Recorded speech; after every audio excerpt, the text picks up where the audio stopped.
Our guest this morning is Avery Davis Lamb, who is a current divinity student. He is finished with his coursework for the Master of Theological Studies program, but will be doing his research over the summer and finishing that up, graduating in the fall. He is also the co-executive director of Creation Justice Ministries, and that's what we've invited him to share a bit about with us this morning. So welcome, Avery.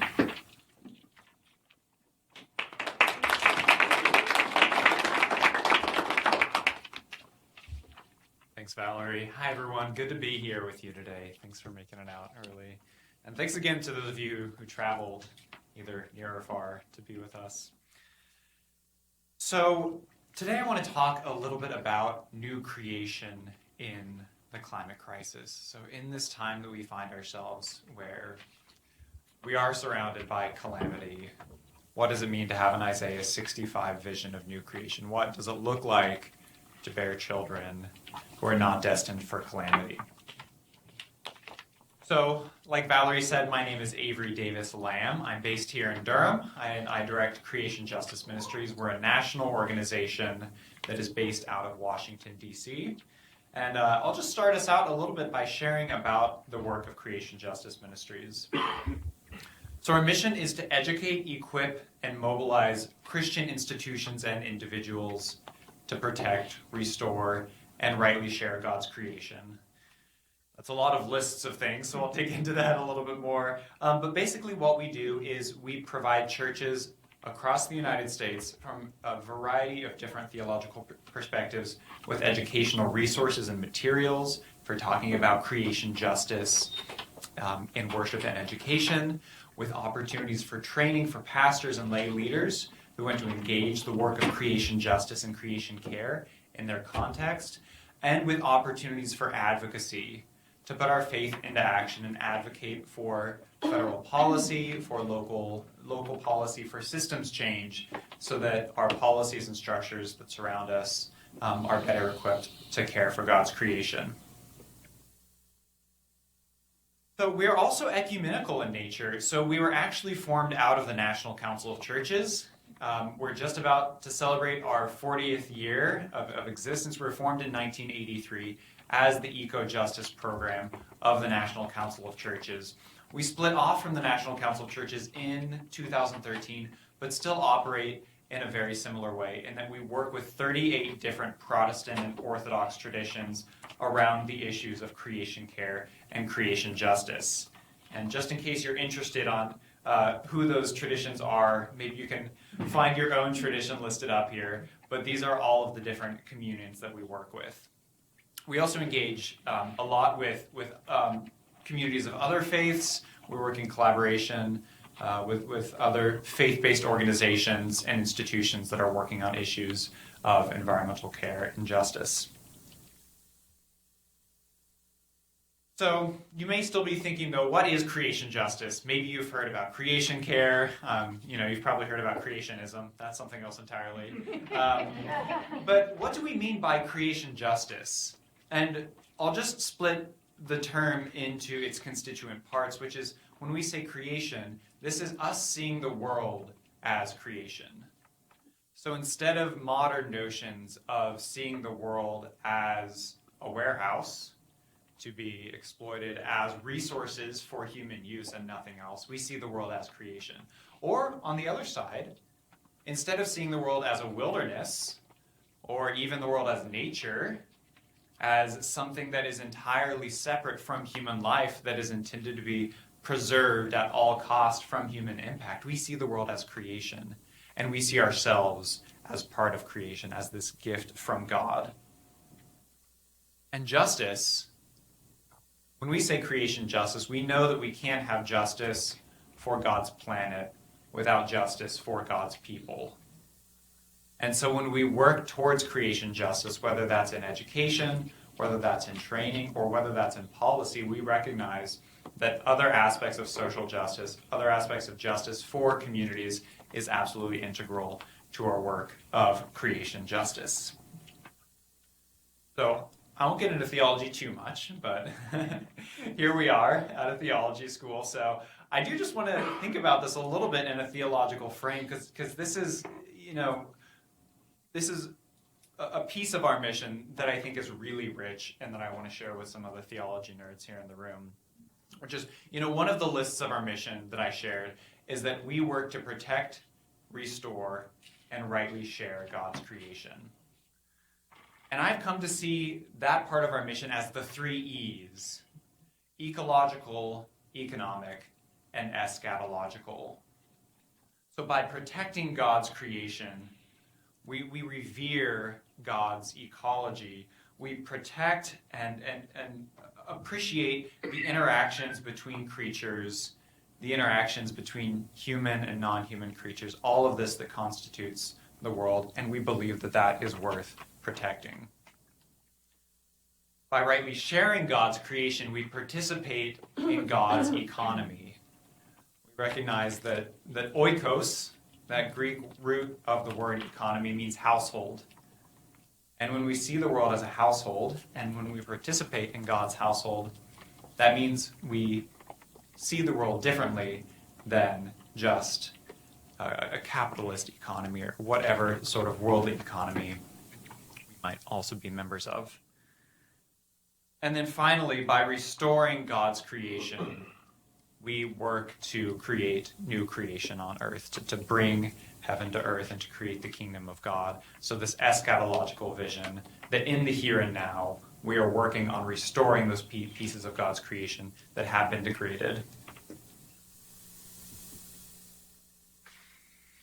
So I want to take a moment here and share a story. And this is a story of my first experience of a climate disaster. So I grew up in Topeka, Kansas. Any other Kansans here by chance? All right, very good. We'll talk after. There's always one, but no. So one summer, I spent the summer in Coffeyville, Kansas, which is a tiny town in the southeastern corner of Kansas. And I was there staying with my aunt for a summer. And before I arrived, there was a record-breaking flood in that entire area of the state. I think this was 2007. So you might remember this flood. It absolutely destroyed areas of the Midwest, especially around Kansas. In Coffeyville, Kansas, the main employer is a crude oil refinery. And so what happened is when the flood waters came, 21,000 gallons of crude oil spilled out of that refinery and into the surrounding community. And all through the rest of the summer, after the waters had receded, when I was walking through town, you could smell it. It smelled like fresh asphalt. You could see it all around town. The houses had X's on their doors and had oil lines 4 feet up on the walls, condemned. And I didn't know it then, but that was my first experience of a climate disaster, both in the sense that this 1,000-year flood is no longer a 1,000-year flood. What used to be called 1,000-year floods are now happening with 5 and 10-year frequencies. And also in a very dark irony, precisely that which is driving the climate crisis, oil and fossil fuels, came out of the refinery and destroyed the city because of the flood. So, millions of people now have experienced climate disasters. The last few years, this has come to characterize our life, that starting earlier and earlier, here we are in May, before the start of wildfire season, before the start of hurricane season, and already there are out-of-control wildfires in New Mexico.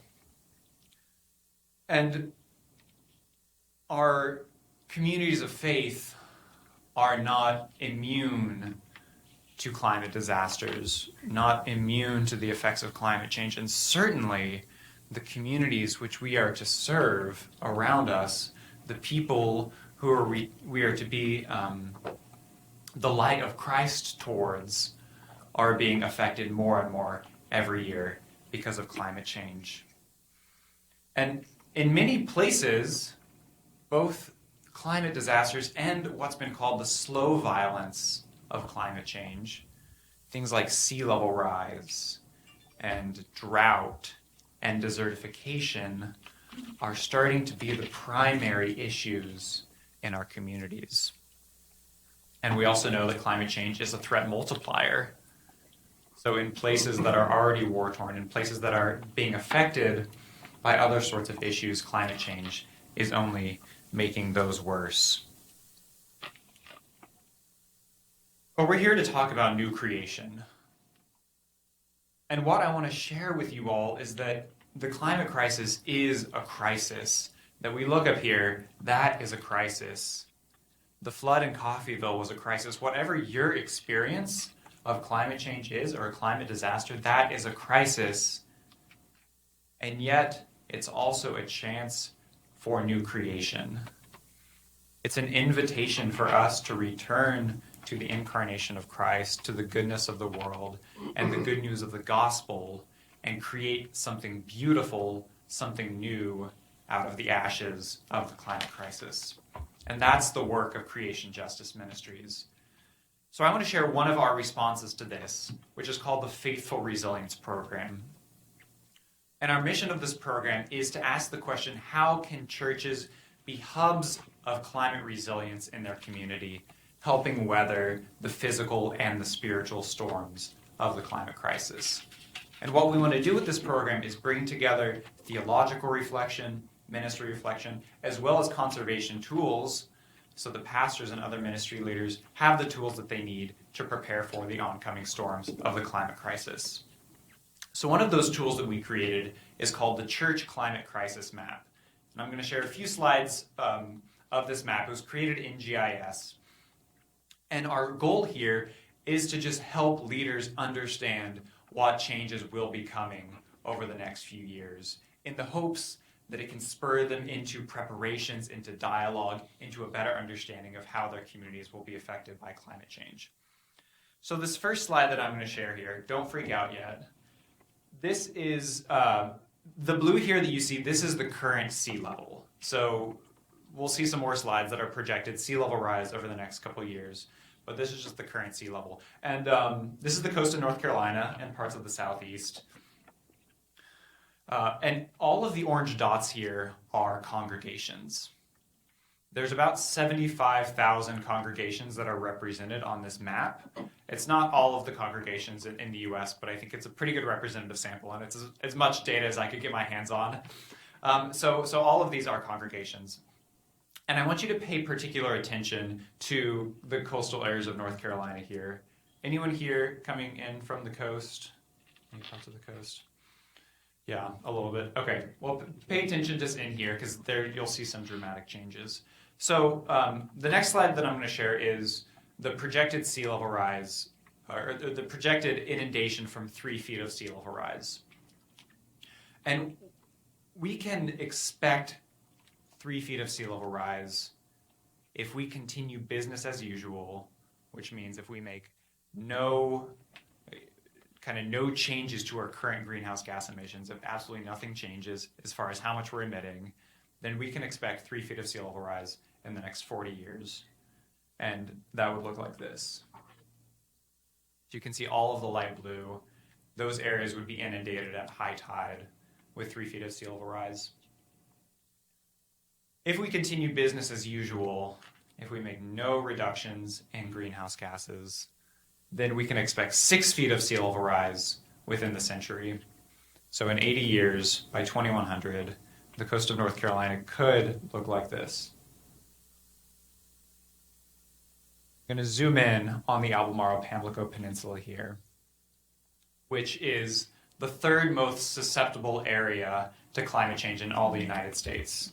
The first is South Florida, the second is the Mississippi Delta, and the third is the Inner Banks of North Carolina.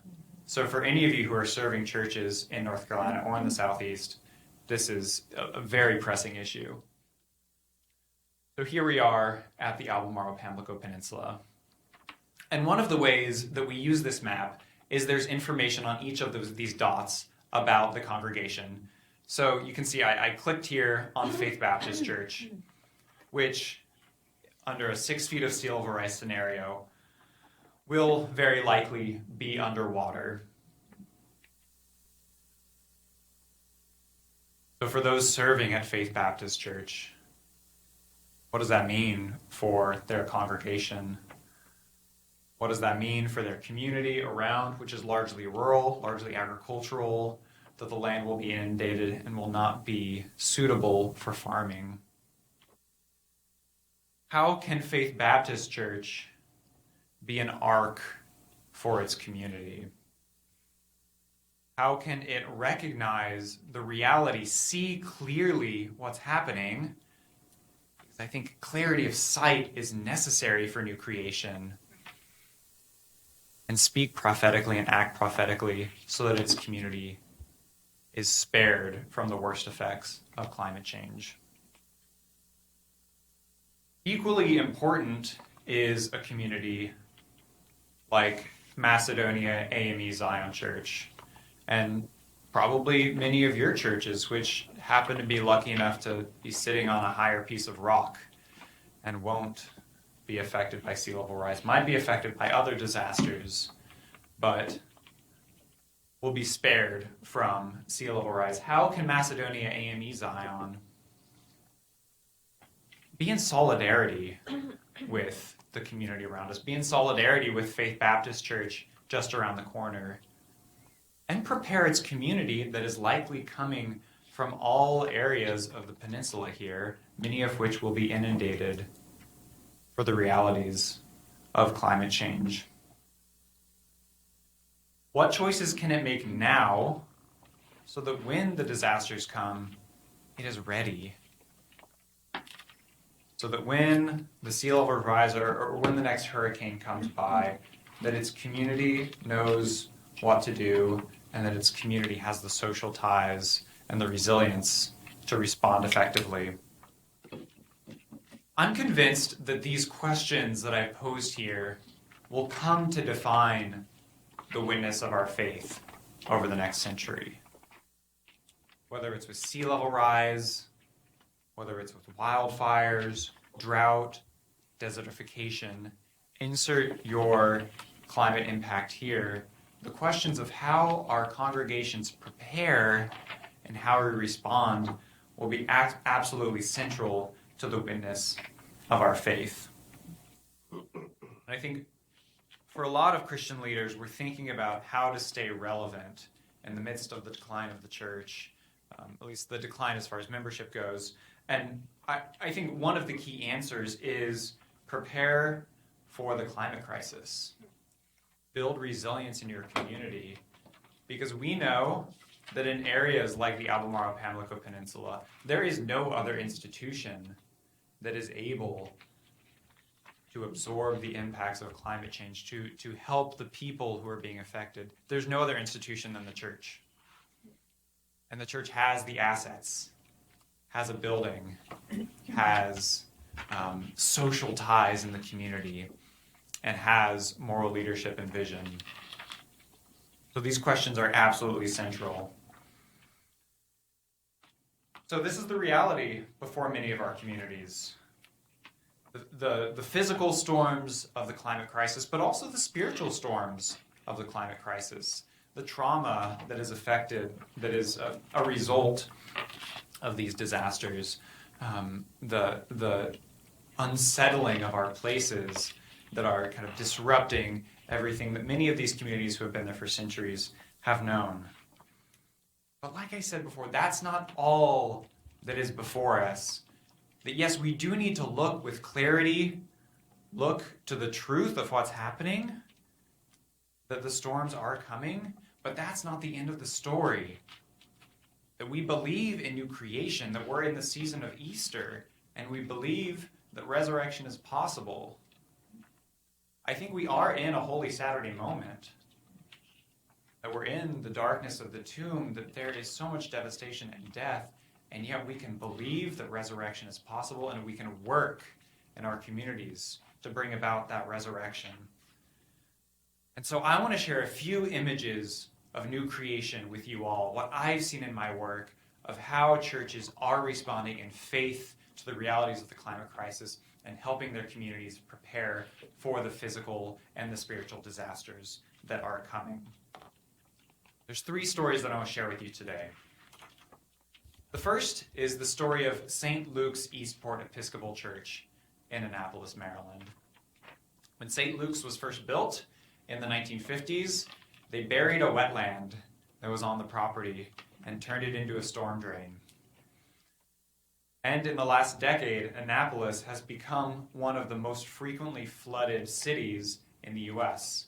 It's affected by a phenomenon called sunny day flooding, which is there's no rain, it's a sunny day, and yet the streets of downtown Annapolis are filled with water because of sea level rise, because of high tide. And so what St. Luke's did is they sought to restore the wetland on their property.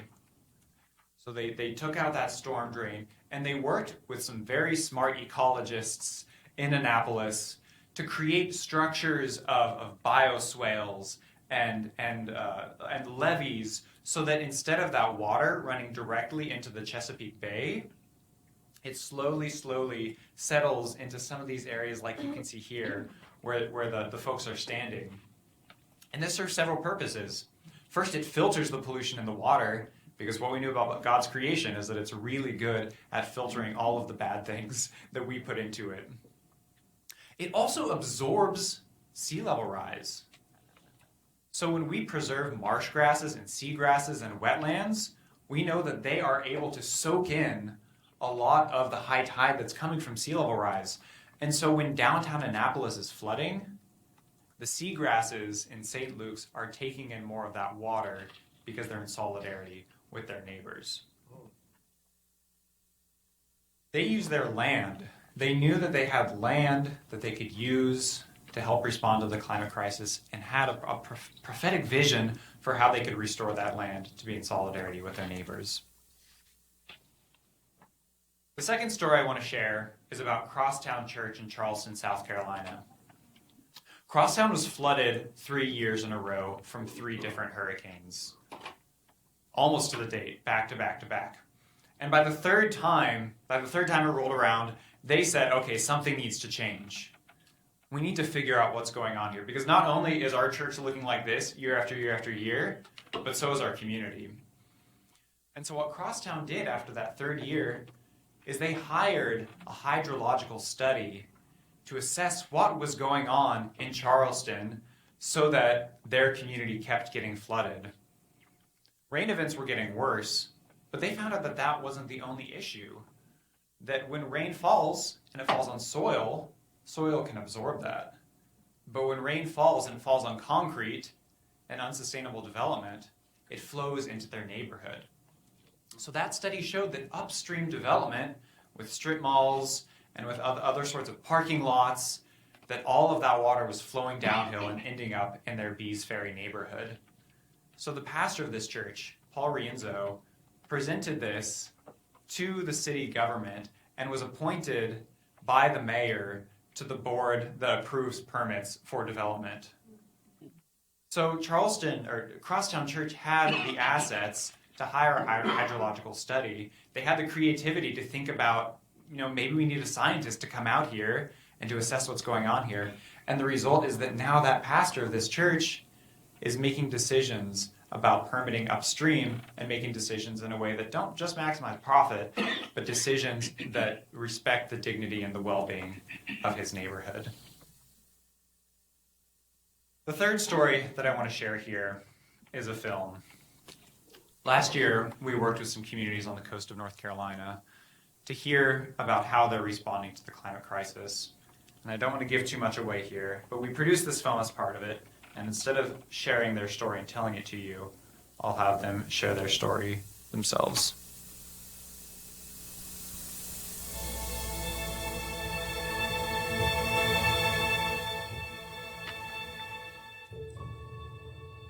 It's just something serene or peaceful about just looking at the ocean and how it moves. And to me, that's all. But yeah, in just a matter of really minutes, that calm and peace can be devastating. during my time, which hasn't been that long, there's been 4 major storms.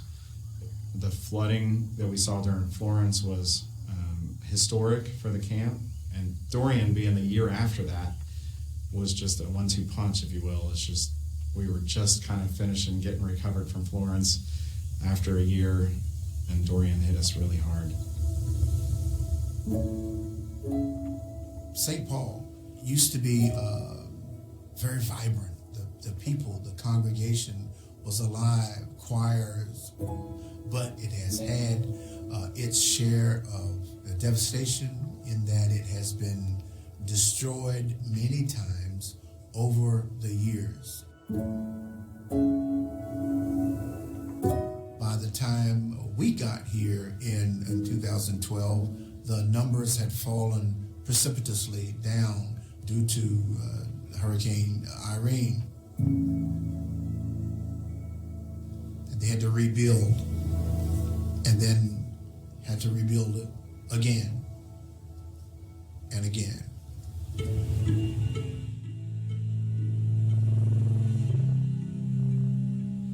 It's pretty clear that when we have major storms, there's attrition. People leave and they can't come back. They can barely afford to leave. Plus, their homes have been destroyed. Well, we no longer have a grocery store. There's no primary care physicians here. There's not a lot of jobs. The Aurora community is dying.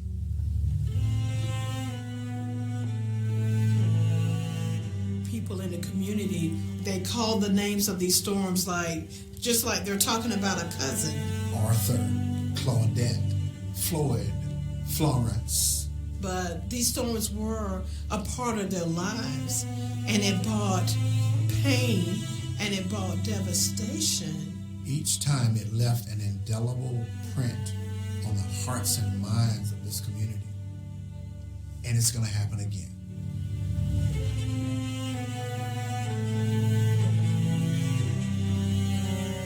Because we know that the sea levels are rising. This is not something that is of question. This is a fact. You know, after a while you get to a point and you say, where do we go from here? Wind turbines and solar panels. The great wonders that can be done to build on that resilience to climate change can make a huge difference. After every storm where there has been floods, people tell us, well, you should lift your buildings, and that would help out. Well, that's cool to be told that, but it'd be really cool to have, here's a certain amount of money that would help you do that. To get that funding up front and just make those changes before having to ask after devastation. That would be pretty cool. I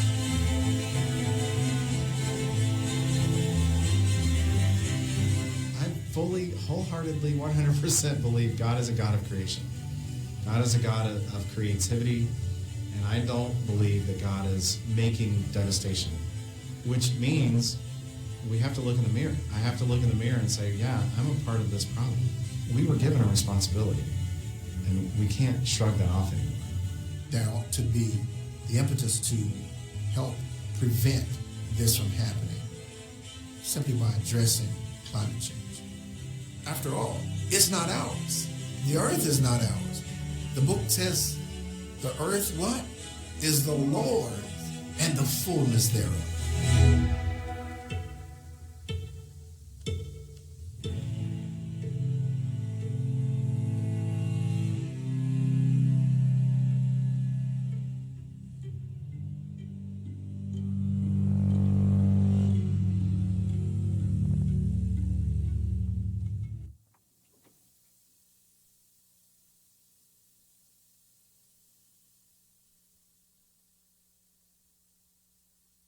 Climate change is here, the climate crisis is here, but new creation is possible. And our communities of faith can create newly, can restore, can act as, in this time of Easter, as agents of resurrection and restoration. So by the work of our hands and by the grace of God, may we be disciples of resilience and may we work towards new creation. Thanks, everyone.